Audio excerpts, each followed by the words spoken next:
Everyone thought she was just the maid, the woman who kept her head down, wiped the counters, and knew her place. But when the Korean Mafia boss lost everything, his empire, his allies, even the wife who swore she loved him, only one person refused to leave. And by the time they realized the maid was the most dangerous player in the room, it was far too late. Hey family, before this story begins, I want you to do something real quick. Drop a comment below and tell me where you're watching from. Your comments fuel these stories. And don't forget to hit the subscribe button because what happens next will leave you speechless. Kang Jun-seo did not need to raise his voice to command obedience. His presence alone bent rooms to his will. Conversations lowered when he entered. Men who had survived gang wars still straightened their backs when his shadow crossed the floor. His suits were always dark, his movements precise, his emotions carefully locked away where no one could reach them. In Seoul's underworld, his name was not spoken casually. It was respected and feared. The mansion he lived in reflected that power, vast, immaculate, silent in the way only dangerous places were silent. Every staff member knew their role. Every security man knew his position. Mistakes were not forgiven twice. Naira Bennett moved through that house like she belonged nowhere and everywhere at once. Officially, she was just the maid. She cleaned. She organized. She served meals she never tasted. She wiped fingerprints off glass walls that reflected a life she was not meant to live. Unofficially, she noticed everything. She noticed which meetings ran too long and which ended too fast. She noticed the days Kang Jun-seo came home earlier than scheduled, jaw tight, coat still buttoned like armor. She noticed when his phone rang and he didn't answer, and when he answered calls that should not have mattered. Naira never asked questions. That was how she survived. But her mind worked constantly, quietly filing details away. Every morning at 6:30, she cleaned his study. Not because it was required, but because it was the one place where order sometimes slipped. Documents left open, calendars marked with meetings that never made it to the official schedule. A life too complex to be managed without cracks. She never read what she wasn't supposed to. She didn't need to. The patterns told her enough. Seo Yura, Kang Jun-seo's wife, was the opposite of quiet power. She was elegance, perfectly curated. Her smiles were practiced, her laughter carefully placed. She wore wealth the way some women wore perfume, heavy, unmistakable, meant to be noticed. She loved being Kang Jun-seo's wife, not the man, the position. Naira saw that too. She saw how Seo Yura's affection cooled whenever business went badly, how her interest sharpened when powerful guests arrived, how her eyes flickered with something close to fear any time weakness came too near. The night everything changed, the mansion felt wrong, too tense, too alert. Naira was clearing the dining table when Kang Jun-seo walked past her, phone pressed to his ear, his expression unreadable. He paused briefly, eyes flicking to the door as if something outside didn't sit right with him. "Cancel the driver," he said into the phone. "I'll take the other one." It was a small change, the kind no one would question. Naira felt a chill she couldn't explain. That night, Seo Yura waited awake. She sat on the bed scrolling through her phone, silk robe wrapped tightly around her body, eyes darting to the clock every few minutes. When the call came, it wasn't relief that crossed her face. It was calculation. "He's alive?" she asked, her voice too steady. She listened. Her grip on the phone tightened. "What do you mean? He can't move?" The silence that followed was heavy. Naira stood just outside the room with a glass of water, close enough to hear the sharp inhale, close enough to see the way Seo Yura's expression changed, not into grief, but something colder, something final. The hospital smelled like antiseptic and fear. Kang Jun-seo lay still, machines humming softly around him, his powerful body reduced to something fragile and unfamiliar. Doctors spoke in careful tones. Words like damage, uncertain, no guarantees floated through the air. Seo Yura stood beside the bed, holding his hand as cameras flashed outside and messages poured in from people who suddenly had nothing urgent to say. She stayed exactly long enough to be seen. When she released his hand, Nira noticed how easily she did it. Over the next few days, the empire began to thin. Calls stopped coming. Meetings were postponed until further notice. Men who once fought to stand closest to Kang Jun-seo suddenly needed time to think. Security staff resigned politely. House staff found better opportunities elsewhere. Mansion emptied. Nira stayed. She brought schedules no one asked for. She updated files no one checked. She adjusted routines to fit a man who now depended on others for things he once controlled effortlessly. When Kang Jun-seo was finally brought home, rage lived in his silence. He refused visitors, refused sympathy, refused help, until one night when Nira adjusted his blanket and he spoke without looking at her. "You can leave," he said coldly. "Everyone else has." Nira paused. Then she met his gaze. "I was hired to serve this house," she said calmly. "I didn't resign." For the first time since the accident, Kang Jun-seo looked at someone like they mattered. And somewhere in the quiet, surrounded by betrayal and absence, something dangerous began to take shape.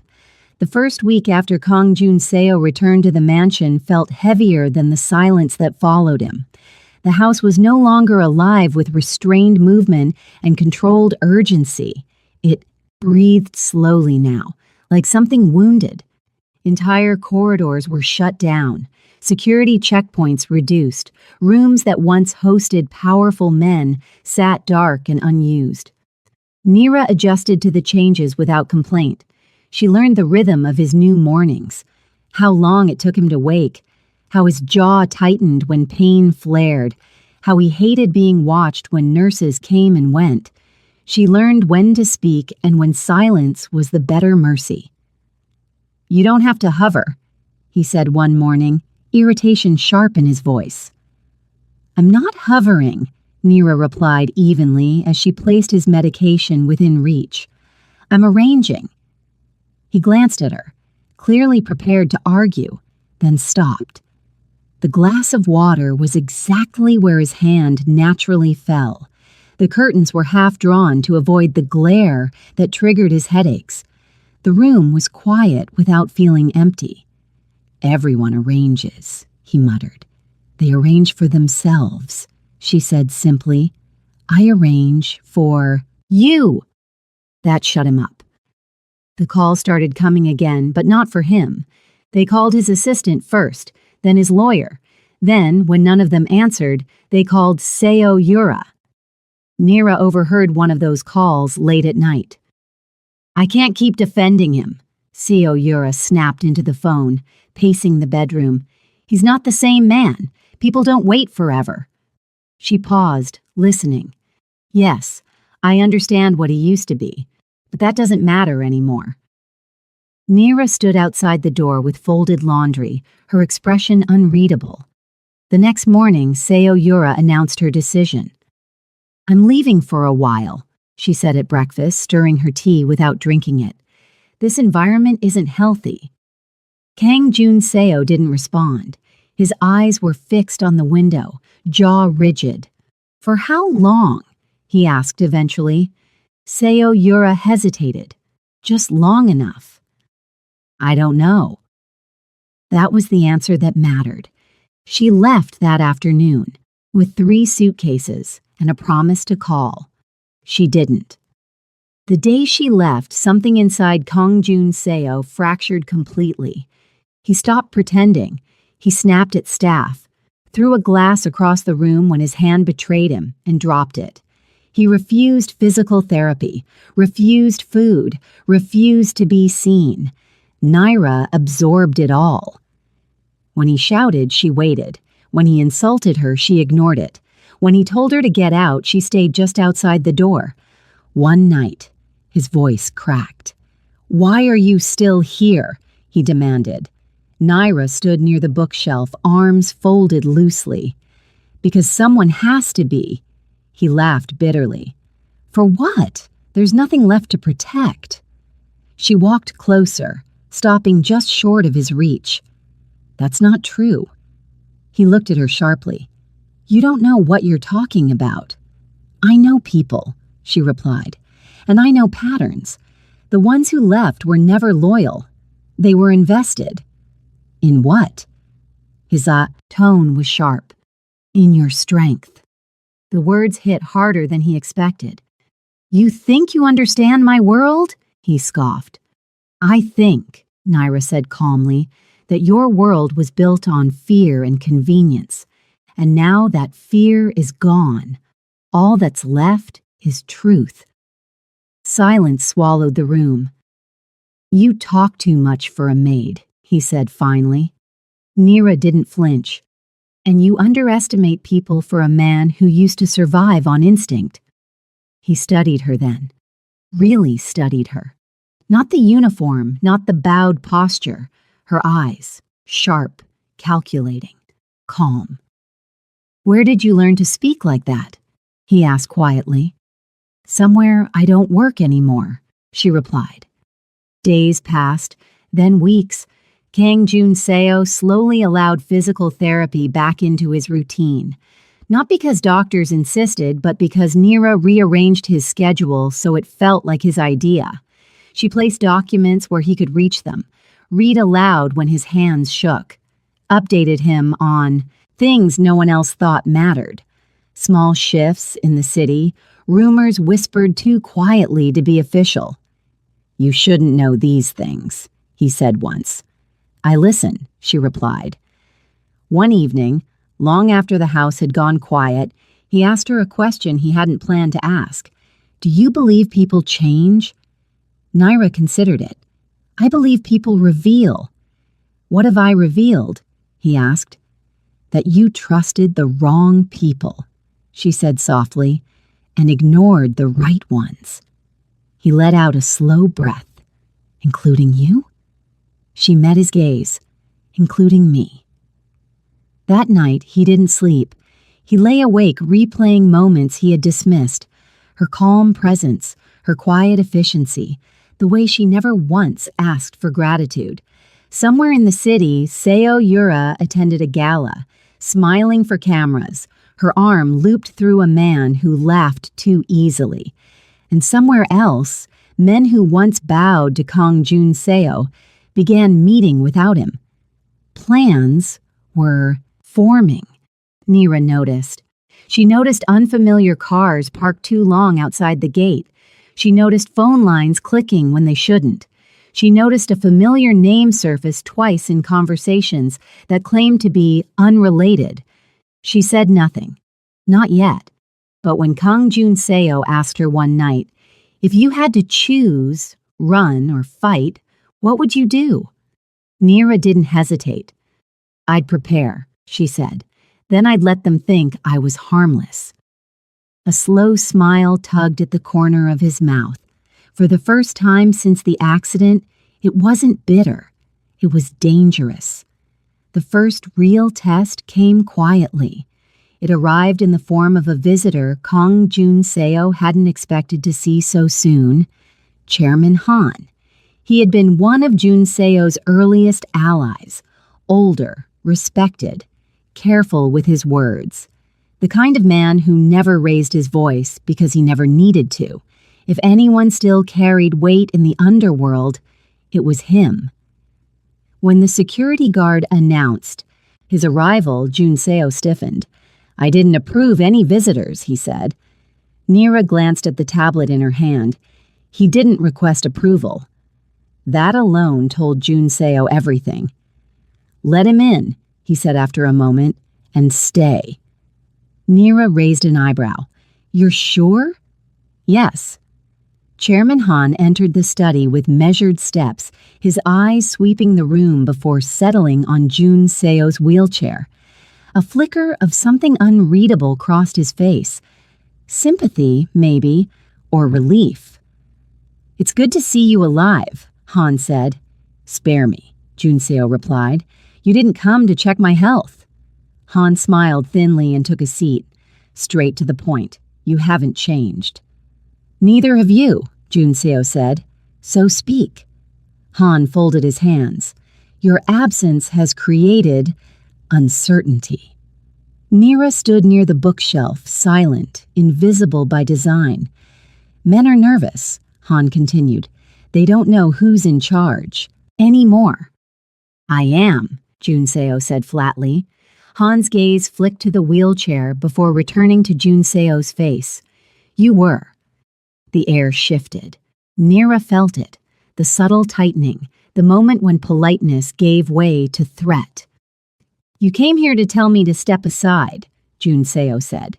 "You should have stayed home," Han sighed. "You don't understand. This isn't personal, it's survival."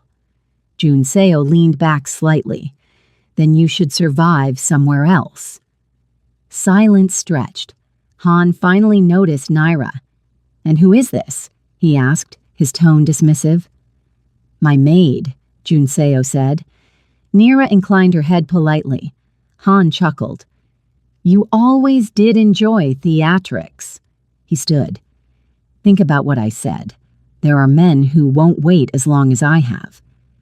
After he left, Jun Seo exhaled slowly. "They've started," he said.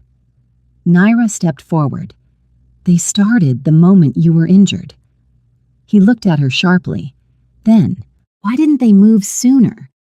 "Because they weren't sure you were finished," she replied. "They still aren't." That night, Jun Seo couldn't sleep. Pain woke him in waves, but it was his mind that refused rest.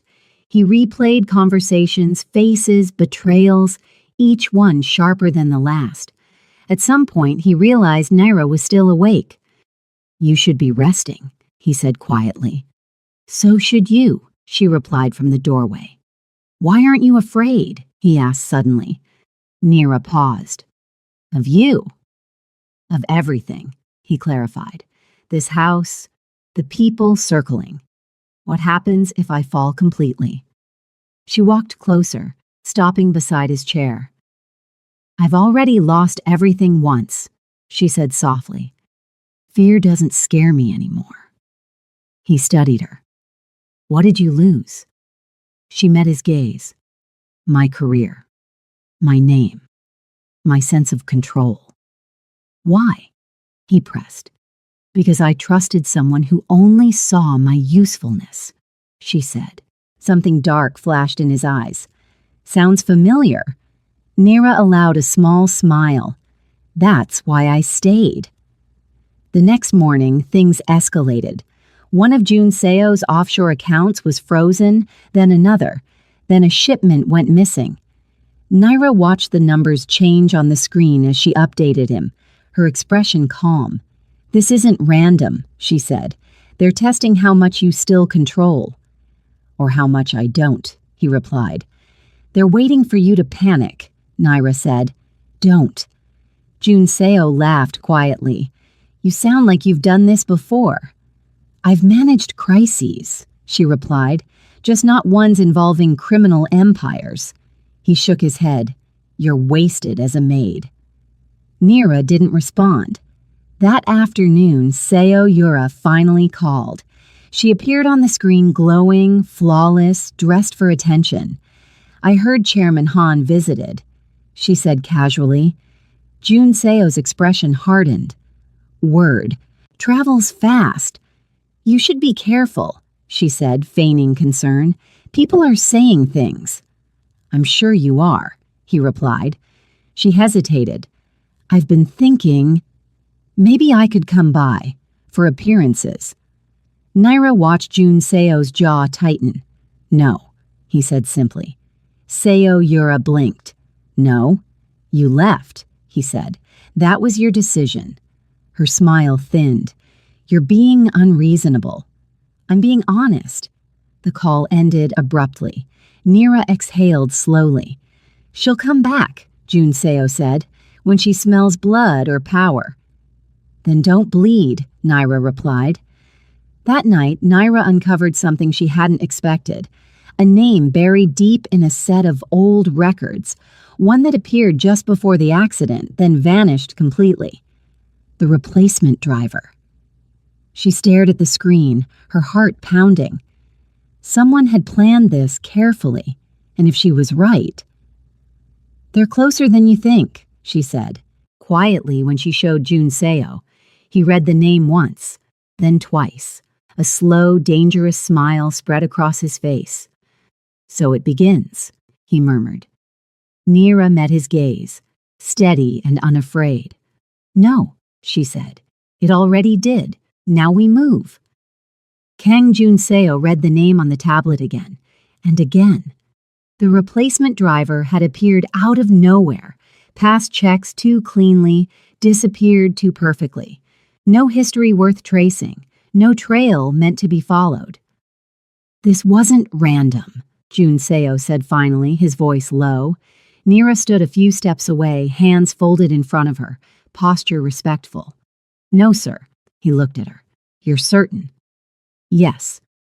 He exhaled slowly, anger sharpening behind his calm. "Someone wanted me alive, broken and quiet." Naira didn't contradict him. She only nodded once. "They wanted time," she said carefully. "Time to rearrange things without resistance." "And did they succeed?" he asked. Her gaze lifted to meet his briefly, not completely. That answer lingered. From that day forward, Jun Seo began noticing how often Nira was already where he needed her to be. Never hovering, never intrusive, just present. Documents appeared on his desk before he asked. Calls he would have taken were filtered without him noticing until later. When he questioned it, she simply said, "It didn't feel urgent." And she was always right. SEO Yura returned 3 days later. She didn't call ahead. She didn't ask permission. She arrived as if she still owned the place. Nira was in the hallway when the guards announced her presence. She stepped aside immediately, lowering her gaze, letting Seo Yura sweep past without acknowledgement. From the study, Jun Seo heard the familiar sound of heels against marble. "You're looking better," Seo Yura said lightly, her eyes scanning the room before settling on the wheelchair. Jun Seo didn't smile. "I didn't invite you." She waved it off. "I'm your wife. I don't need an invitation." "You left," he replied. That changed things. Her expression tightened briefly before smoothing over. "I needed space. Everything was chaotic." "Chaos reveals priorities," he said. Seo Yura sat anyway, crossing her legs. "People are talking. They're unsure. I came to reassure them." "You came to reassure yourself," he corrected. Her eyes flicked briefly to the doorway where Nira stood quietly, head bowed. "Why is she still here?" Seo Yura asked, irritation creeping into her tone. Jun Seo answered without looking away from his wife. "Because she stayed." Seo Yura scoffed. "She's staff." Nira said nothing. She simply stepped back, creating distance, her silence more deliberate than submission. "I'll give you privacy," she said softly, already turning away. That somehow unsettled Seo Yura more than any argument could have. The visit ended quickly after that. Seo Yura left with a brittle smile and promises that sounded rehearsed. That night, the mansion felt heavier. Power flickered unexpectedly in one wing. Backup generators kicked in smoothly, but the message was clear enough. Jun Seo's hand tightened against the armrest. "They're testing boundaries," he said. Nira moved quietly to close the curtains, her movement steady. "Yes." "You're not afraid," he observed. She paused before answering. "I'm alert." There was honesty in that, not bravado.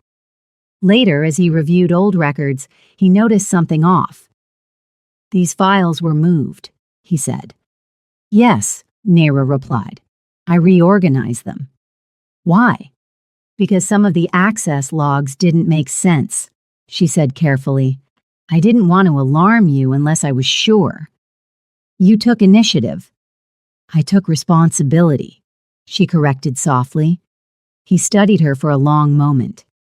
"You don't behave like someone who's only cleaned houses," he said.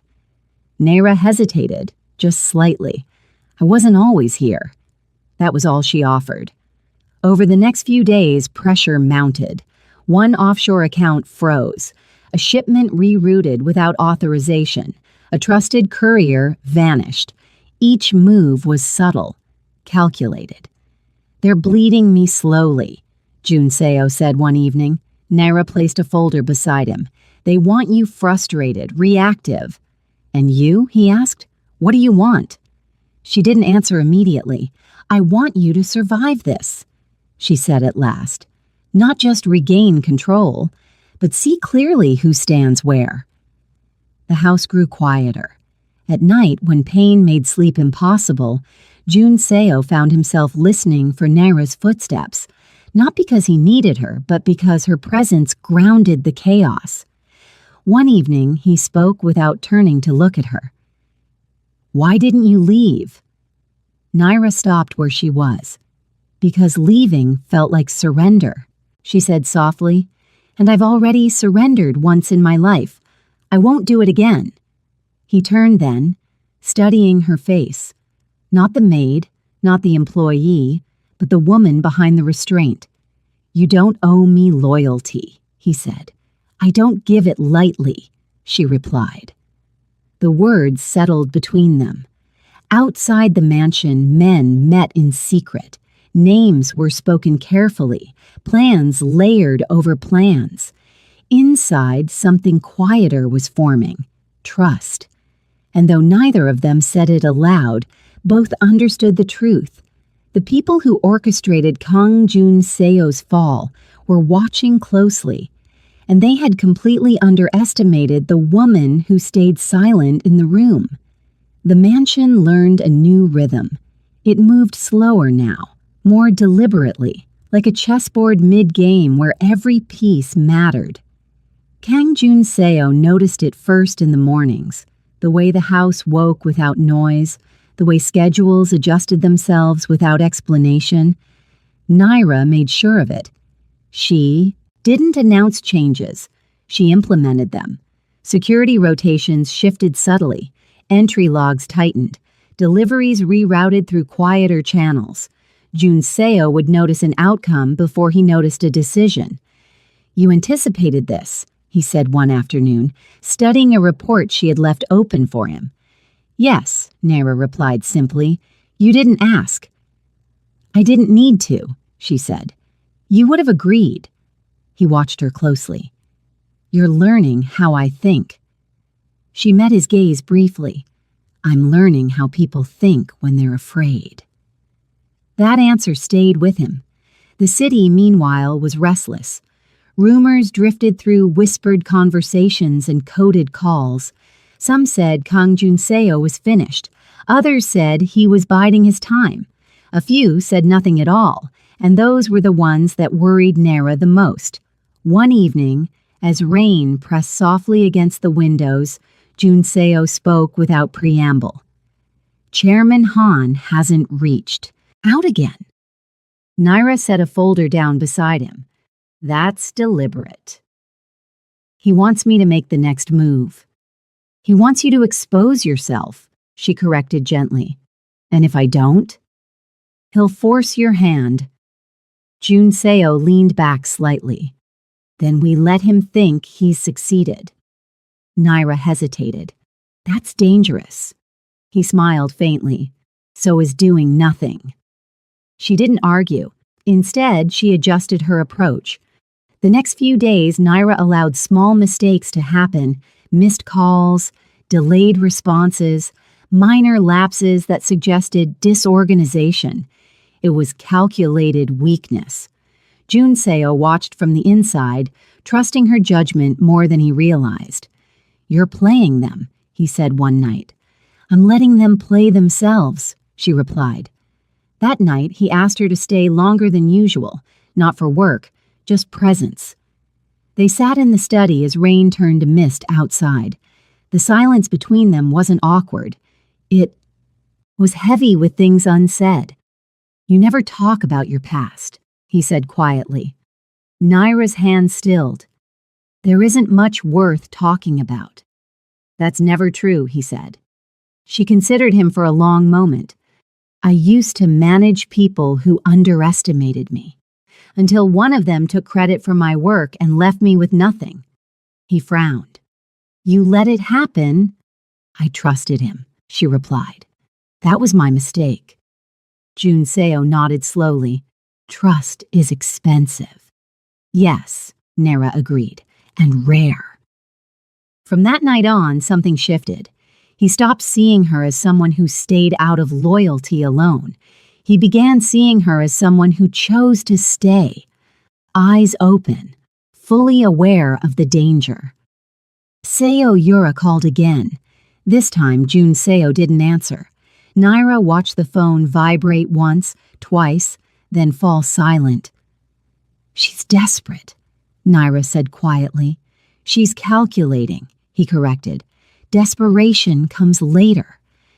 It came, sooner than expected. 2 days later, Seo Yura arrived with gifts and apologies. She cried, softly, convincingly. "I made a mistake," she said, kneeling beside his chair. "I was scared." Jun Seo didn't touch her. Naira stood near the window, eyes lowered, heart steady. "You were scared of losing comfort," Jun Seo said. "Not me." Seo Yura's tears faltered. "That's not fair. It's accurate." She glanced toward Naira again, resentment sharp and sudden. "She's filling your head with nonsense." Jun Seo's voice dropped. "Leave." Seo Yura froze. "Jun Seo, now." She left without another word. That night, Naira barely slept. Not from fear, but from awareness. Something was coming, and it came with speed. A former ally made a public move, announcing a new partnership that cut directly through Jun Seo's territory. It was a declaration of war disguised as business. "They think you won't respond," Naira said. "And if I do?" he asked. "They'll panic." "Good," he replied. "Let them." But instead of striking back, Jun Seo did nothing. For 3 days. The city buzzed. Speculation turned frantic. Mistakes were made. Lines crossed. Naira documented everything. On the 4th day, she placed a single file on his desk. "This is your leverage," she said. He read it slowly, thoroughly. A smile touched his lips. "You've been very quiet," he said. "Quiet doesn't mean idle," she replied. He looked up at her. "You've become indispensable." Naira lowered her gaze. "I don't want to be indispensable." "Why not?" "Because indispensable people are used," she said softly, "and discarded." He considered that, then said, "Not by me." The words surprised them both. Outside, thunder rolled. Inside, something fragile and powerful took root. Neither of them named it, but both felt it. And somewhere in the city, the men who thought Kang Jun Seo was finished began to realize they had made a dangerous miscalculation, because the quiet woman they ignored had already shifted the board. The first retaliation didn't come with blood. It came with noise. A smear article appeared online before dawn, circulating through encrypted channels and gossip networks by breakfast. It questioned Kang Jun Seo's competence, his health, his ability to lead. The language was careful, indirect, devastating. By noon, investors were nervous. By evening, rivals were emboldened. "They're shaping the narrative," Jun Seo said, his voice calm but tight. Nira stood beside the window, watching traffic crawl far below. They want to make you look irrelevant before they make a move. And you? He asked. What do you see? She turned. A trap. If you respond publicly, you look defensive. If you don't, they control the story. So what's the alternative? Naira hesitated, then walked to his desk and placed a single page down. A private correction, she said, delivered where it hurts. Piled in clean type were figures, quiet transactions, shell companies, overlapping interests that tied 3 of his rivals together in a way they would never want exposed. Jun Seo's eyes narrowed. You've been busy. I've been careful, she replied. That night, the phone rang. Once, then again, then a third time, more urgent. Jun Seo watched it vibrate on the desk. You planned this. I anticipated it, Naira said. There's a difference. He answered on the 4th ring. The voice on the other end was strained, trying to sound cordial. This situation has escalated unnecessarily. Jun Seo listened without interruption, his expression unreadable. When the man finished, Jun Seo replied simply, You shouldn't have spoken about me. The call ended shortly after. The next morning, the article vanished. So did the confidence of the men who had circulated it. Nira didn't celebrate. She rarely did. Instead, she prepared. Security tightened further. Exit routes were reviewed. Secondary contingencies quietly put in place.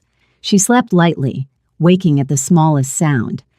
One night, Jun Seo noticed. You don't rest, he said.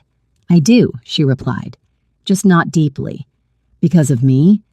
She met his gaze. Because of timing. He watched her for a long moment. You don't trust anyone. I trust patterns, she said. People are variables. Am I a variable? He asked. The question surprised her. No, she said after a beat. You're the constant. Something softened in his expression. The attack came 2 days later. Not on the mansion, on her.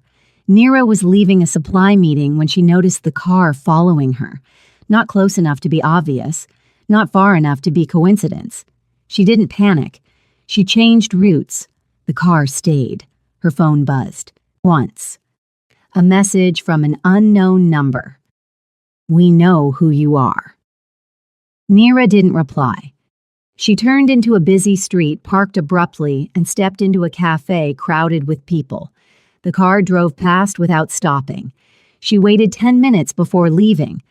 By the time she returned to the mansion, Jun Seo was waiting. You were followed, he said. Yes. Why didn't you tell me immediately?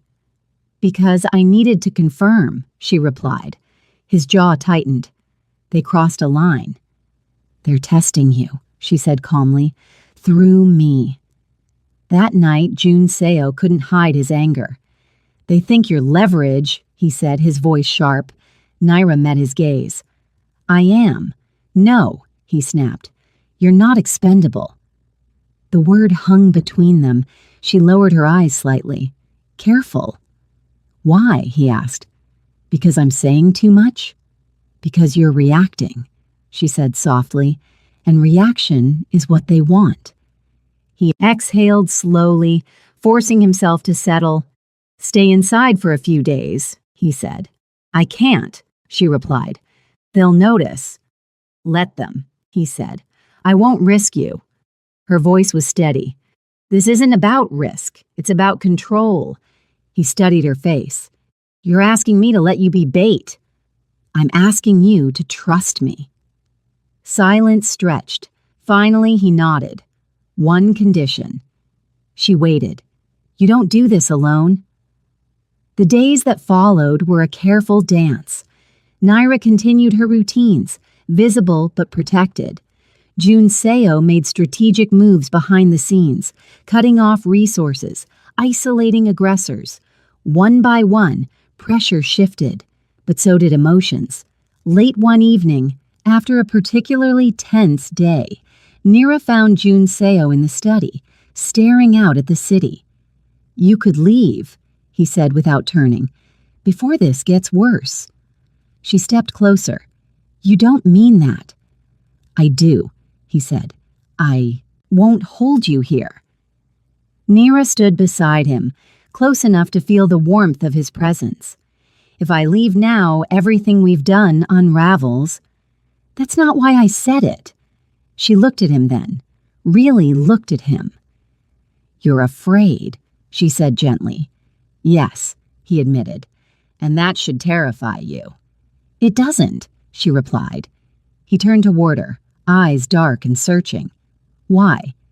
"Because you don't protect what you don't care about," she said. "And you don't give power to people you plan to discard."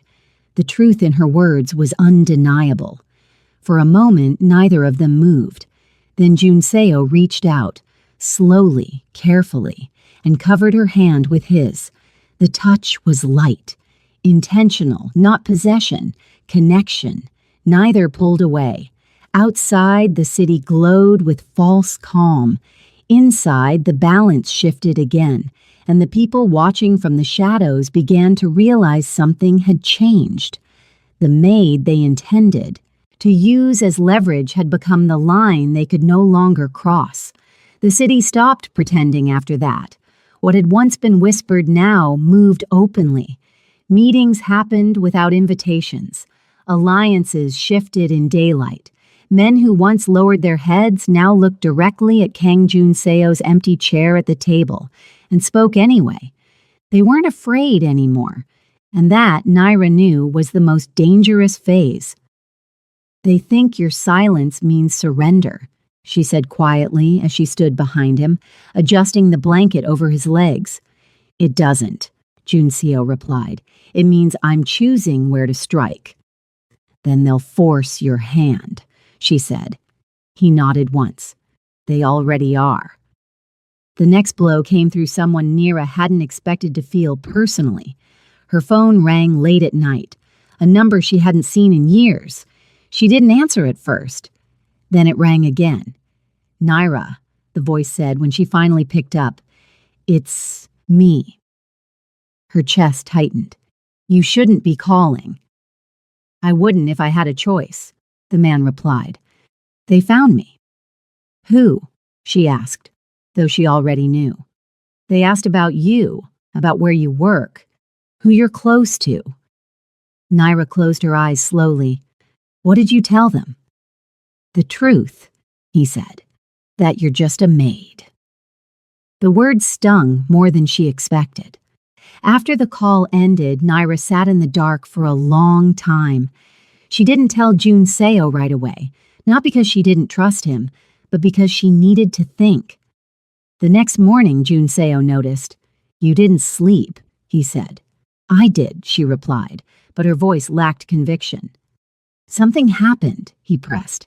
She hesitated, then told him everything. The call, the questions, the implication. His expression darkened. "They're widening the circle," he said. "That means they're running out of patience." "And restraint." She added. "You should leave," he said suddenly. Naira stiffened. "No." "This time I'm not asking," he said. "They're using you to reach me. I won't allow that." She looked at him steadily. "You don't get to decide that alone. I'm trying to protect you." "I don't need protection," she replied. "I need honesty." His jaw tightened. "Then be honest with me. Are you staying because you believe in this, or because you care about me?" The question cut deeper than any threat had. Naira didn't answer immediately. When she finally spoke, her voice was low. "Both." The admission settled heavily between them. Junseo looked away first. "That makes you vulnerable," he said. "So does pretending this is just duty," she replied. Silence followed. Not tense, not angry, truthful. That afternoon, Seo Yura made her final move. She called a press contact, leaked just enough information to suggest Junseo's condition was worse than reported, that he was unstable. that leadership had quietly shifted. By evening, the city was buzzing again. "She's trying to bury you," Naira said calmly as she showed him the reports. Jun Seo's lips curved slightly. "She's desperate." "She's dangerous," Naira corrected. "Yes," he agreed, "which means she's predictable." That night, Jun Seo did something unexpected. He invited 3 men to the mansion, men who had betrayed him. They arrived cautious, confident in his weakness. Naira watched from the edge of the room as they spoke too freely, relaxed too much. Jun Seo listened. Let them talk. Let them lie. When they left, he turned to Naira. "Recordings?" he asked. She handed him a drive. "Every word." He nodded. "Good." Later, as exhaustion finally caught up to her, Naira excused herself.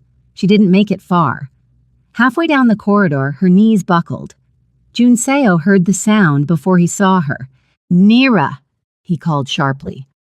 By the time he reached her, she was slumped against the wall, breathing unevenly.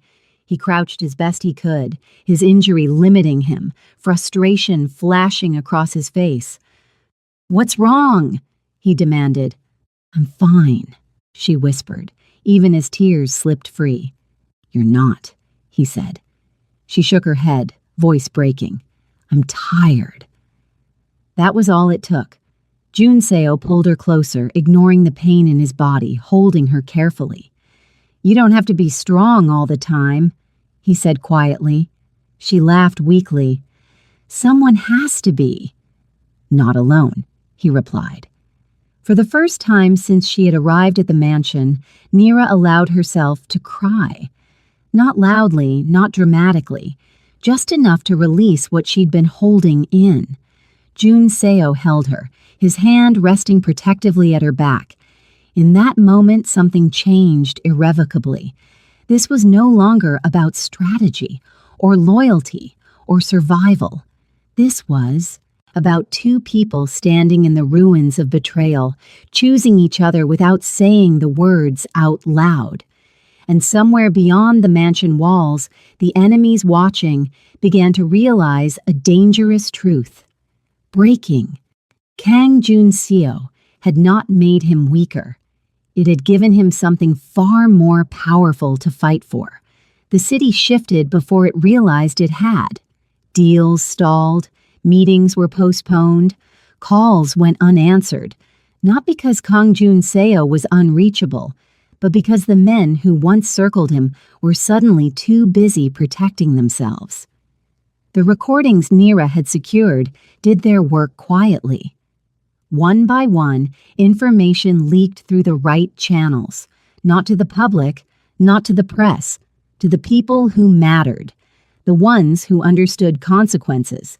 Chairman Han was the first to reach out. He didn't come to the mansion this time. He sent a message instead. "We need to talk." Jun Seo read it once, then handed the phone to Naira. "He's afraid," she said. He should be," Jun Seo replied. "But fear alone isn't enough." "No," she agreed. "Fear makes people reckless." That afternoon, Naira made a decision she hadn't planned to make. She stepped back, not away, but out of sight. She reduced her visible involvement. Let others think she was just a maid again. Let them underestimate her once more. "Why now?" Jun Seo asked when he noticed. "Because attention is dangerous," she said, "and you're about to get a lot of it." She was right. That evening, one of the men who had publicly challenged Jun Seo's authority was arrested. Quietly, efficiently, charges unrelated but severe. The next morning, another disappeared from the city entirely. People started to remember, not his weakness, his reach. SEO Yura noticed too. She arrived at the mansion unannounced for the last time, her confidence brittle, her charm sharpened like a blade. "This has gone far enough," she said, standing in the study. "You're destroying everything." Jun Seo looked at her calmly. "You destroyed it when you left." "I did what I had to do," she snapped. So did I, he replied. Her gaze flicked around the room, searching for Nera. Where is she? Jun Seo didn't answer. Seo Yura's voice lowered. She's manipulating you. No, he said. She's protecting me. Seo Yura laughed bitterly. From what? Yourself? From people like you, he replied. The silence that followed was final. You think you've won, Seo Yura said quietly, but men like you always fall eventually. Jun Seo met her gaze. Men like me don't fall alone. She left without another word. That night, Nera returned to the study after hours away. She stopped short when she saw Jun Seo waiting for her. You shouldn't have gone alone, he said. I wasn't alone, she replied. I was prepared. He studied her carefully. You're withdrawing. Temporarily, she said. It keeps you safer. And you? He asked. She hesitated. I'm not the priority. He frowned. You are to me. The words surprised them both. Naira looked away first. Be careful. I am, he said, with everything except you. The next few days passed in controlled momentum. Jun Seo regained pieces of his territory without public confrontation. Old allies returned quietly. New ones approached cautiously. Throughout it all, Naira stayed in the background, present, observant, steady. One night, Jun Seo called her into the study. I need you to leave, he said. Her heart skipped. What? Just for a while, he clarified. I'm sending you somewhere safe. She shook her head. I won't go. This isn't a request, he said firmly. They know you matter. That's exactly why I stay, she replied. If I leave now, they'll know they were right. He leaned forward, frustration flashing. You don't understand. If they hurt you, they won't, she said quietly, because you won't let them. Their eyes locked. You trust me? She asked. With my life, he said. Then trust me with yours, she replied. The argument ended there. Later that night, Jun Seo tried to sleep. He couldn't. His body ached, but it was his mind that refused rest. He kept thinking about Nera, her restraint, her resolve, the way she carried danger without dramatizing it. When he finally slept, he dreamed of standing, not walking, standing still. When he woke, the first thing he did was call for physical therapy. Naira noticed the change immediately. You're pushing yourself, she said. I'm preparing, he replied. For what? She asked. For the end, he said. One way or another. She nodded once. Then I'll prepare too. As dawn broke over the city, the balance of power had shifted decisively. The men who once believed Kang Jun Seo was finished now watched his resurgence with quiet fear, and the woman they thought was irrelevant had become the axis everything turned on. They just didn't know it yet. The invitation went out at noon, no explanations, no agenda, just a location, a time, and Kang Jun Seo's name attached to it. Men who received it felt the old tension return immediately. Some considered declining, none dared. By evening, the private conference hall overlooking the river was full. Former allies, quiet enemies, opportunists who had waited too long to choose a side. They all turned when Jun Seo was wheeled in, not helped, not hurried, calm.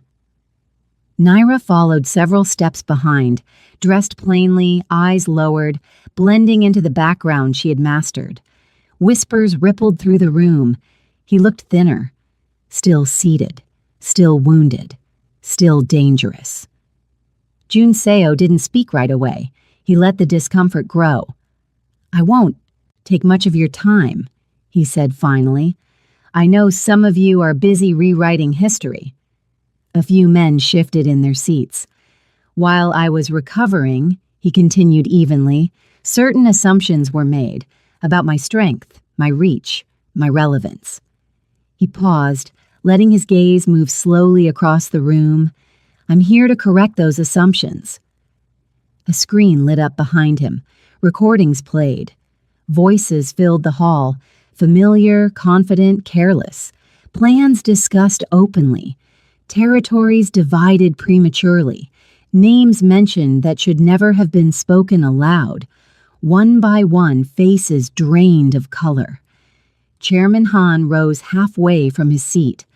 This is a misunderstanding. No, Jun Seo said quietly. This is clarity. He lifted a hand slightly. The recording stopped. Some of you betrayed me because you thought I was weak, he continued. Others betrayed me because you thought I wouldn't notice. He leaned forward just a fraction. You were wrong on both counts. Silence crushed the room. You have two options, Jun Seo said. You can leave tonight with what little dignity you have left, or you can stay and explain yourselves. Men exchanged frantic glances. One stood, then another. Chairman Han remained seated. You're overestimating your position, Han said stiffly. You can't hold all of us. Jun Seo smiled faintly. I don't have to. At his signal, the doors opened. Security stepped in. Not as usual men, but unfamiliar ones. Professional, neutral. Everything presented tonight has already been shared with the appropriate authorities, Jun Seo said calmly, including details some of you forgot existed. Chairman Han sank back into his seat. The meeting dissolved quickly after that. People left quietly, carefully, avoiding eye contact. By the time the hall emptied, only Jun Seo and Nira remained. She waited until the doors closed before stepping, or where'd. You didn't expose everything, she said softly. No, he replied. I kept leverage. She nodded. You always do. As they returned to the mansion, the city felt different, lighter, or maybe sharper. That night, Seo Yura appeared on every screen. She gave an interview, carefully framed, carefully emotional. I stood by him for years, she said, eyes glistening, but I couldn't recognize the man he became. Nira watched from the study, arms folded lightly. She's rewriting the ending, Nira said. Jun Seo exhaled. Let her. The next morning, Seo Yura arrived at the mansion unannounced. She didn't cry this time. She didn't pretend. You humiliated me, she said flatly. You abandoned me, Jun Seo replied. I protected myself. So did I. Her gaze slid to Nira, sharp and resentful. You chose her. Jun Seo didn't hesitate. I did. Nira's breath caught just slightly. Seo Yura laughed bitterly. She's a maid. She's loyal, he said, and that's rarer. Seo Yura's face hardened. You'll regret this. No, Jun Seo replied. I already survived you. She left without another word. Later that day, exhaustion hit him hard. The adrenaline faded, leaving pain in its wake. Nira noticed immediately. You should rest, she said. And let you worry, he replied. She offered a small, tired smile. I worry anyway. That night, as she adjusted his blanket, he reached for her hand. Not urgently, not possessively. Stay, he said quietly. I'm here, she replied. He looked up at her. No, stay with me. The words landed softly, but their meaning was unmistakable. Nira didn't pull away. I will, she said, not as duty, as choice. Outside, the city whispered with the aftermath of power reclaimed. Inside, something far more fragile and profound settled between them. The war wasn't over. But for the first time since the accident, Kang Jun Seo wasn't fighting alone. The aftermath didn't explode. It settled. That was how Kang Jun Seo knew the war was ending. Enemies didn't lash out anymore. They disappeared quietly, one after another. Some left the country. Others found themselves buried under investigations that had nothing to do with him. Old crimes resurfacing, former allies testifying. Power returned the way it always did in the real world, not loudly, but decisively. Jun Seo spent long hours in the study now, meetings conducted privately, decisions made without spectacle. His name no longer needed defending. It spoke for itself again. Naira remained where she had always been, close, quiet, steady. But the way people looked at her had changed. Security deferred to her without being told. Assistants waited for her nod before moving. Even men who once dismissed her as invisible now watched her carefully, unsure where her influence began or ended. She noticed. She didn't react. One morning, weeks after the reckoning, Jun Seo asked for his wheelchair to be positioned near the window. "I want to try," he said. Naira's breath caught.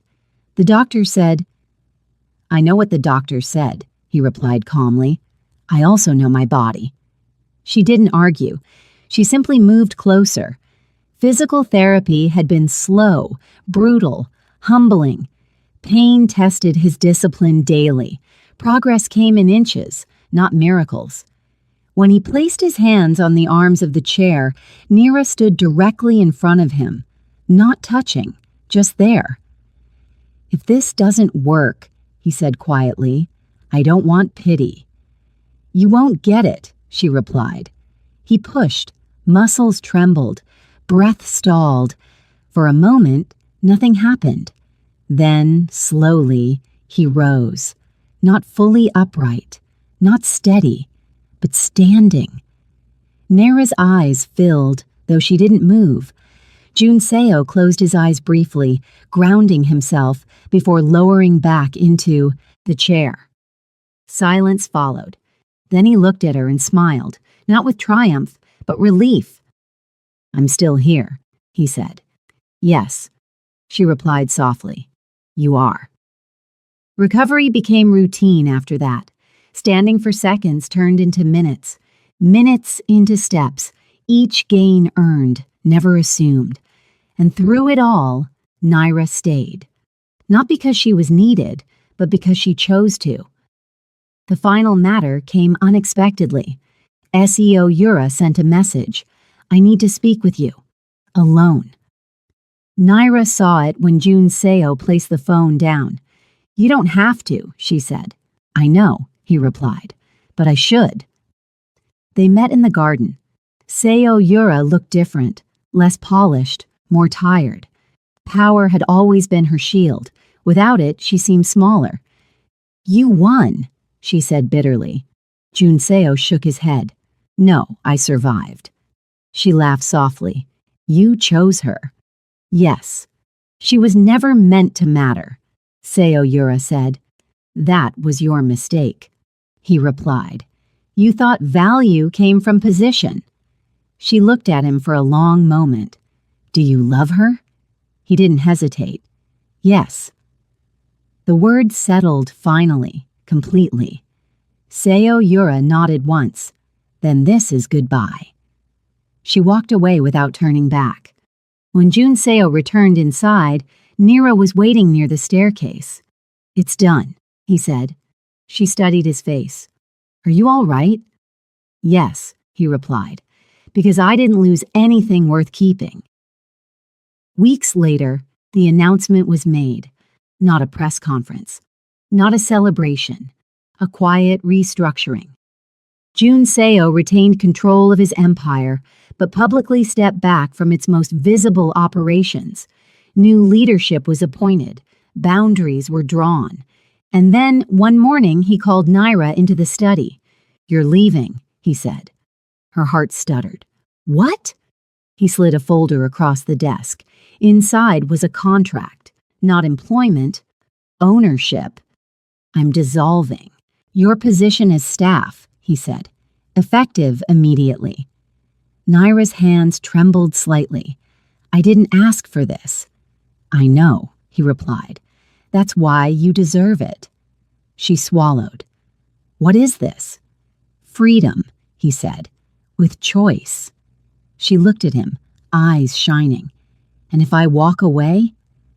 "Then I'll let you," he said, "because love that traps isn't love." Silence stretched. Naira closed the folder, then she placed it back on the desk. "I'm not staying because I owe you," she said. "I'm staying because I want to." Jun Seo stood, slowly, steadily, without assistance. He took one careful step toward her, then another. When he reached her, he stopped. "I was feared," he said quietly, "respected, powerful." She looked up at him. "And lonely."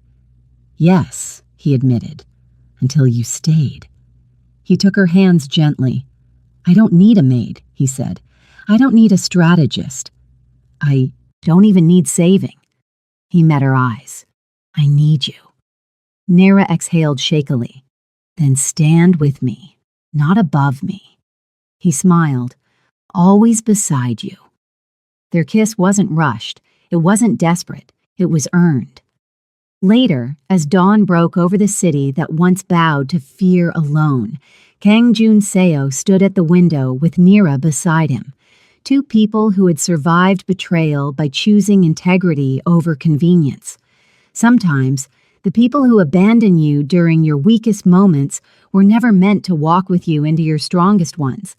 And sometimes, the ones the world overlooks are the very people who hold everything together. Loyalty isn't proven by words spoken in comfort, but by presence shown in collapse. Do you believe loyalty should be rewarded with love or freedom? If this story moved you, don't forget to like, subscribe, and share it with someone who understands the power of staying when it's hardest. More stories are coming, and the next one might just change the way you see love. The city learned to say her name without raising its voice, not because Naira demanded respect, but because it followed her naturally. She noticed the change in subtle ways. Doors opened a moment earlier, conversations paused when she entered a room. Men who once dismissed her presence now waited for her signal before continuing. She accepted none of it openly.